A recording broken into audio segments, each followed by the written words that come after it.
এইখানে পদার্পণ করার পূর্বে আমরা সকাল থেকে দেখেছি অদর ধারায় বৃষ্টি হচ্ছিল না ভাই? কিন্তু আল্লাহর কি নিয়ামত, যখন এই মাননীয় প্রধানমন্ত্রী তারেক রহমান এখানে পদার্পণ করলেন, আল্লাহর রহমতে বৃষ্টি থেমে গেল।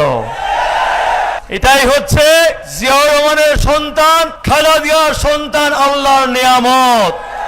কাজেই আজকের এই অনুষ্ঠানের প্রধান অতিথি আমাদের গণপ্রজাতন্ত্রী বাংলাদেশ সরকারের মাননীয় প্রধানমন্ত্রী তারেক রহমান, উপস্থিত আমাদের এই কক্সবাজার সহ বাংলাদেশের রাজনীতিতে যিনি সংসদীয় কায়দায় যেভাবে আমাদের সংসদ সহ আমাদের বাংলাদেশের আইন শৃঙ্খলা সুন্দরভাবে সুনিপুণভাবে নিয়ন্ত্রণ করছেন, আমাদের মাননীয় স্বরাষ্ট্রমন্ত্রী, বিএনপি জাতীয় স্থায়ী কমিটির অন্যতম সদস্য সালাউদ্দিন আহমেদ।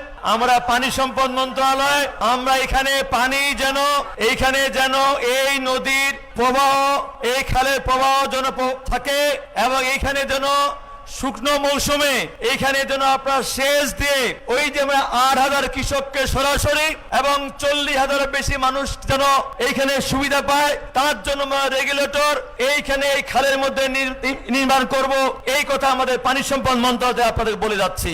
অনুরোধ করি একটি কথাই, আমাদের মাননীয় প্রধানমন্ত্রী আজ থেকে 3.5 মাস আগে নির্বাচনের পূর্বে যে কথাগুলো বলেছেন, আজকে প্রত্যেকটি কথায় পর্যায়ক্রমে কাজে প্রমাণ করছেন। এটাই হচ্ছে শহীদ জিয়াউর রহমানের রাজনীতি, এটাই হচ্ছে খালেদা জিয়ার রাজনীতি, এটাই হচ্ছে বিএনপি রাজনীতি, এটাই হচ্ছে তারেক রহমানের রাজনীতি।